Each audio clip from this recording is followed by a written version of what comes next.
코로나19 확진이 청주 지역의 지인 모임과 직장 동료 사이에 대부분 발생했습니다. 20, 30대의 경우 활동성이 높아 확산 우려가 큰 상황입니다. 내년 지방선거에서 세대교체 바람이 거세게 불 것으로 보입니다. 하지만 정치 신인들에게 지방의 진입 문턱은 중앙보다 더 높은 게 현실입니다. 충주시와 한국수자원공사가 물가 분쟁에 마침표를 찍었습니다. 상생 협약을 맺고 9가지 사안에 대한 협력을 약속했습니다. 한 달의 계도 기간이 끝나고 오늘부터 경찰이 전동 킥보드에 대한 단속을 시작했습니다. 현장에선 범칙금 부과 내용을 몰랐다는 반응이 대다수였습니다. 여러분 안녕하십니까. CJB 8시 뉴스 시작합니다. 주말부터 오늘까지 도내 코로나19 확진자는 모두 39명이 추가로 발생했습니다. 청주 지역의 지인 모임, 직장 동료 간 전파 사례가 대부분인데 특히 20, 30대의 경우 활동성이 높아 확산 우려가 큰 상황입니다.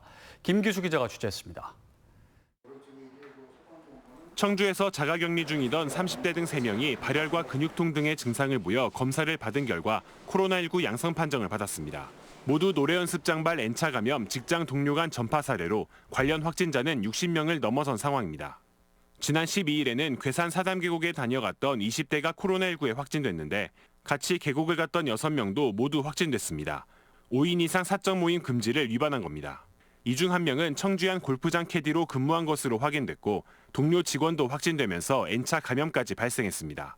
계곡을 다녀온 확진자의 50대 직장 동료 A씨도 코로나19 양성 판정을 받았는데 A씨가 청주의 한 대형 교회 금요 예배에 참석했지만 다행히 방역 수칙을 철저히 지킨 덕분에 교회 내부로의 전파는 없었습니다. 정확하게 방역 지침을 준수하고 있고요. 교회 출입을 하면서 체온 체크라든지 마스크 전환 쓰기, 손소독제로 손소독하기. 지난 10일에는 인력사무소에서 근무하는 30대가 확진됐고 해당 인력사무소에서 일했던 외국인이 이틀에 거쳐 무더기로 코로나19 양성 판정을 받기도 했습니다.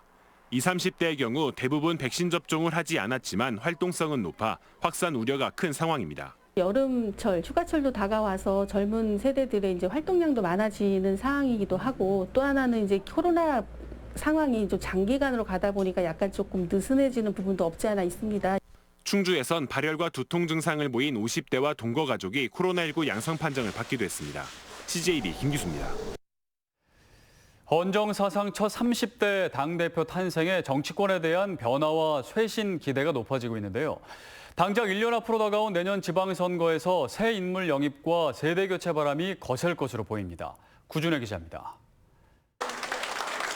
이준석 국민의힘 대표 선출은 기성 정치에 대한 유권자들의 실망과 새 정치에 대한 열망이 반영된 결과입니다. 정치권의 태풍이 된 이준석 대표는 당직 인선에서도 파격을 예고했습니다. 6월 중으로 토론 배틀을 통해서 2명의 대변인과 2명의 상근 부대변인을 선발할 수 있도록 하겠습니다. 이준석 대표의 거침없는 행보에 여당 내부에서도 변화를 요구하는 목소리가 커지고 있습니다. 당장 내년 지방선거를 앞두고 여야 모두 세대교체 바람에 직면할 전망입니다. 이러한 변화에 대해 기성정당이 얼마나 제대로 반응하느냐가 내년 지방선거 결과에 상당한 영향을 미칠 것으로 보입니다. 하지만 정치 신인들에게 지방의 진입 문턱은 중앙보다 더 높고 견고한 게 현실입니다. 2018년 7회 전국 동시지방선거에서 당선된 충북 지역 지사와 시장 군수의 평균 나이는 62.5세. 지난해 선출된 도내 국회의원 당선인의 나이 또한 평균 60을 넘겼습니다. 내년 지방선거 출마 예상자들 가운데 몇몇은 20년 가까이 이름이 오르내릴 만큼 역동성이 사라진 게 지방정치의 현주소입니다. 각 당이 젊은이들의 목소리에 귀 기울이겠다고 외쳤지만 정작 이를 대변할 청년 정치인들이 설 자리는 없었습니다. 참신함과 노련함, 패기와 균형 감각이라는 세대 간 조화를 통한 건강한 정치 발전 기회가 사라졌던 겁니다. 정치권으로 영입하고 교육하고 기르는 과정이 거의 없습니다. 실질적으로 이러한 변화를 수용하기에 자원이 있는가라는 근본적인 문제를 제기하지 않을 수 없습니다. 국민들의 달라진 눈높이와 기대를 어떻게 담아낼지 정치권에 부는 변화의 바람에 유권자들의 눈과 귀가 쏠리고 있습니다. CJB 구준혜입니다. 물값 미남으로 소송까지 가며 대립각을 세웠던 충주시와 한국수자원공사가 오늘 상생협약을 체결했습니다. 충주시가 밀린 3년치 물값을 내기로 했고 수자원공사는 다양한 지원 사업을 약속했습니다. 이로써 3년여에 걸친 물값 분쟁은 해피엔딩으로 막을 내리게 됐습니다. 이윤영 기자입니다. 지난 1985년 준공돼 연간 33억 8천만 톤의 용수를 수도권 지역에 공급하는 충주댐. 충주댐에서 걷어들이는 출연금은 연간 239억 원으로 전국 27개 댐 전체 출연금의 3분의 1에 달합니다. 하지만 충주댐 주변 지역에 배정되는 지원금은 출연금의 30% 수준인 72억 원에 불과합니다. 반면에 전국 최대 규모인 소양강댐의 출연금은 충주댐의 절반 수준이지만 지원금은 출연금의 50%에 이릅니다. 충주댐으로 인한 피해는 오롯이 감당하면서도 턱없이 적은 지원금에 정수구입비 납부를 거부하며 한국수자원공사와 갈등을 빚어오길 3년째. 마침내 충주시와 한국수자원공사가 상생협약을 맺고 물값 분쟁에 마침표를 찍었습니다. 오늘 이 상생협약을 계기로 그간의 모든 갈등을 근원적으로 해소하고 향후 K워터와 충주시가 상생 발전한 관계로 나아갈 수 있도록 충주시는 미납 중인 정수구입비와 연체료 등 165억 원을 수자원공사에 지급하고 수자원공사는 시를 상대로 제기한 정수구입비 청구 소송을 취하하기로 한 겁니다.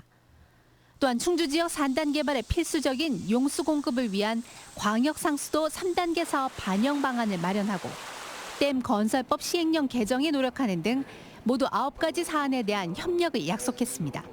오늘 이것으로 모든 것이 끝나는 것이 아니라 진정 새로운 상생협력의 시간이 시작될 것을 기대합니다. 하지만 댐 건설법 개정까지 아직도 갈 길이 먼 데다 상생협약이 원론적 수준에 머문 조항들이 많아 지역 발전에 어느 정도 영향을 미칠지는 조금 더 지켜볼 일입니다. CJB 이윤영입니다. 이제 전동 킥보드를 탈 때 면허가 없거나 안전모를 쓰지 않는 경우 또 보행로로 달릴 경우 범칙금을 내야 합니다. 도로교통법이 바뀐 뒤 한 달의 계도 기간이 끝나고 오늘부터 경찰이 개인용 이동장치 운행에 대한 단속을 시작한 건데요.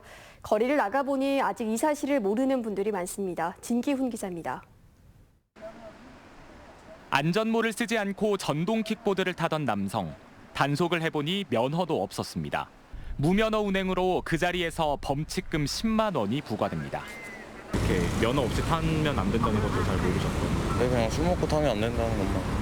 두 명이 함께 킥보드를 타는 위험한 장면도 곳곳에서 발견됩니다. 둘이 탔다고 그리고 헬멧 착용 안 하셨다고. 이거 법안이 생긴지는 몰랐었어요. 개정된 도로교통법에 따라 앞으로 2종 원동기 이상의 운전면허가 없거나 술을 마시고 전동 킥보드를 운전하면 범칙금 10만 원을 내야 합니다. 또 2명 이상이 같이 타면 4만 원, 인도주행 3만 원, 안전모 미착용은 2만 원을 내야 합니다. 계도 기간 한 달이 지났지만 현장에선 범칙금 부과 내용을 몰랐다는 반응이 대다수였습니다. 여기에 안전 강화 취지는 공감하지만 자전거 도로나 차도를 이용해야 하는 위험한 운행 환경부터 개선하고 단속을 해야 한다는 목소리도 나옵니다. 3만 원의 벌점 10점입니다. 인도주행 하셨기 때문에. 차도에서 하면은 아무래도 속력이 제한이 25km인데 과연 차도에서 타고 다닐 수가 있을지. 자전거 도로를 이렇게 딱 설치해주고 자전거를 제대로 이용할 수 있는 환경을 만들어줘야지. 법 개정 후 단속 첫날 충북에선 67건이 적발됐는데 안전모 미착용이 46건으로 압도적으로 많았습니다. 주요 거점지를 이용해서 주로 계속적으로 단속할 거고요. 모든 운전자들이 안전모 착용 등 법규를 지키는 그날까지 저희는 계속해서 단속하겠습니다. 전동 킥보드 이용이 늘며 관련 사고가 급증하고 있는 만큼 이용자 스스로 교통법규를 준수하는 안전의식이 절실합니다. CJB 진기훈입니다. 공기질을 개선하고 삭막한 도시 생활의 여유를 선사하는 실내 정원이 요즘 트렌드로 자리 잡고 있는데요. 수백 수천 본의 공기정화 식물을 심어 삭막한 건물 실내에 자연의 숨결을 불어넣는 겁니다. 조용관 기자입니다. 청주 국제공항 1층 로비에 대형 실내 정원이 조성됐습니다. 10m 높이의 벽면에는 일정 간격으로 물과 양분을 공급해주고 빛을 쐬주는 조명시설이 설치됐습니다. 국내선 도착장에 설치된 실내 정원도 눈길을 끕니다. 두 곳의 청주공항 실내 정원에는 고무나무와 호접란, 안시리움 등 49종의 공기 정화식물 13,000여 분을 심었습니다. 마스크 끼고 또 공항에 나와서도 좀 힘든데 보니까 많이 좀 상쾌한 기분도 들고 공기도 더 맑게 느껴지고. 오창 산업단지에 입주해 있는 이 기업체 휴게실에도 지난달 작은 실내 정원이 생겼습니다.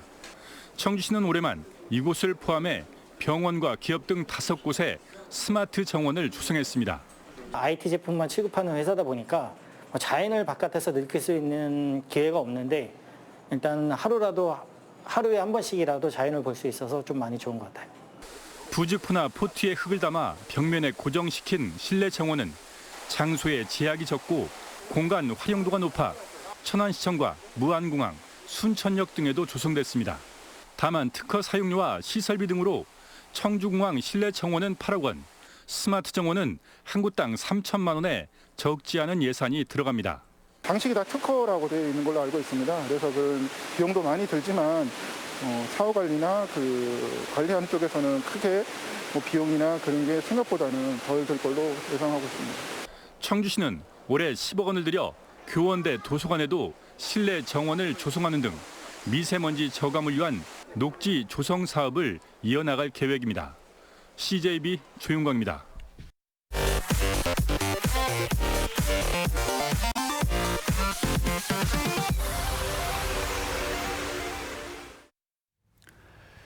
이시종 지사는 올 3분기에는 집단 면역이 형성될 수 있을 것이라고 기대하면서 철저한 방역 수칙 준수를 당부했습니다. 이 지사는 오늘 영상 간부회의에서 현재 160만 도민의 25%가 1차 접종을 마쳤고 3분기에는 85%가 접종을 완료할 것이라며 이같이 말했습니다. 한범덕 청주시장은 5인 이상 사적 모임 금지를 준수해달라고 당부했습니다. 한 시장은 노래방에서 여러 명이 모이거나 야외에서 5인 이상의 음식을 나눠 먹다가 확진되는 사례가 있었다며 방역 수칙을 철저히 지켜달라고 강조했습니다. 충청북도는 오늘 중소벤처기업부에 K바이오랩 허브 구축을 위한 사업 계획서를 제출했습니다. K바이오랩 허브는 신약 개발 바이오 창업 기업을 체계적으로 육성하기 위한 대형 국책 사업으로 충북을 비롯해 12개 시도가 유치 의사를 밝혔습니다. 충북은 오송을 중심으로 랩 허브를 유치할 계획입니다. 정부는 이달 25일까지 서명과 현장 평가를 거쳐 다음 달 최종 입지를 결정할 것으로 알려졌습니다. 2학기 전면 등교를 앞두고 오늘부터 직업계고 학생들이 전면 등교했습니다. 그동안 전교생 600명 이상의 직업계고는 밀집도를 낮추기 위해 3분의 2만 등교가 가능했었습니다. 오늘 전면 등교한 학교는 청주공고, 충북공고, 청주농고, 대성여상입니다. 인문계고 등 나머지 학교들은 오는 21일부터 전면 등교합니다. 청주시가 코로나19 백신 접종률을 높이기 위해 SNS 홍보 영상물을 제작했습니다. 마스크 없는 일상을 그리다를 주제로 마스크 없는 일상을 경험하지 못한 아이와 코로나19 이전의 일상 회복을 바라는 시민 등 20여 명의 인터뷰를 통해 백신 접종의 필요성을 3분 영상에 담아냈습니다. 비정규직 없는 충북 만들기 운동본부는 주민 청구로 도의회에 부의된 생활임금 조례와 노동안전 조례를 통과시킬 것을 요구했습니다. 운동본부는 생활임금 조례가 민간 부문까지 파급될 수 있도록 적용 범위를 넓히는 게 바람직하고 노동안전 조례는 하청 노동자나 특수고용직 등을 위한 지방정부의 역할이 필요하다고 강조했습니다. 충청북도는 민간 기업에 미칠 부담 등을 이유로 조례 제정에 신중한 입장입니다. 민주노총 교육공무집본부 충북지부는 오늘 직장 내 괴롭힘 판단 전문위원회가 최초로 열리는 것과 관련해 공정한 판정을 요구했습니다. 이들은 노조원에 대한 설문조사 결과 응답자의 38%가 괴롭힘을 경험하거나 피해를 목격한 적이 있다며 실효성 있는 재발방지 대책을 도교육청에 촉구했습니다. 판단위원회는 오늘 4건의 직장 괴롭힘 사례에 대한 비공개 심의를 진행했습니다. 전국학교 비정규직 노조 충북지부는 청주의 한 초등학교 조리노동자 5명이 암 투병을 하고 있는 것과 관련해 진상규명과 대책을 촉구했습니다. 노조는 정 씨가 지난해 폐암 수술을 받은 데 이어 이 학교 반지하 급식실에서 근무했던 노동자 5명에게 암이 발병했다며 직업성 암에 걸린 것이라고 볼 수밖에 없다고 주장했습니다. 이에 대해 도교육청은 지방을 고온으로 조리할 때 나오는 조리흉과의 인과관계가 부족하다며 추가 조사가 필요하다고 밝혔습니다. 제천시가 미래전략산업 수요에 선제 대응하기 위해 4산업단지 조성을 본격 추진합니다. 2차 전지, 신소재, 나노융합, 헬스케어 등 제천시가 중점 육성 중인 전략산업 중 향후 수요에 발맞춰 용역을 통해 개발 계획을 수립할 방침입니다. 식용곤충인 동해등해가 반려동물 사료용으로 수요가 늘어 사육농가의 효자 노릇을 하고 있습니다. 충청북도에 따르면 지난해 도내 농가가 판매한 동해등해에는 34억 8천만 원으로 전체 곤충 판매액의 67%를 차지했습니다. 내년에 세계 유기농 산업 엑스포를 개최하는 괴산군이 청천면 삼성리 일대 국제유기농 생명산림 문화원을 건립합니다. 국제유기농 생명산림 문화원은 유기농업인 양성을 주 목적으로 도비 19억 원을 포함해 47억 원이 투입됩니다. CJ 8시 뉴스를 모두 마칩니다. 시청해주신 여러분 고맙습니다.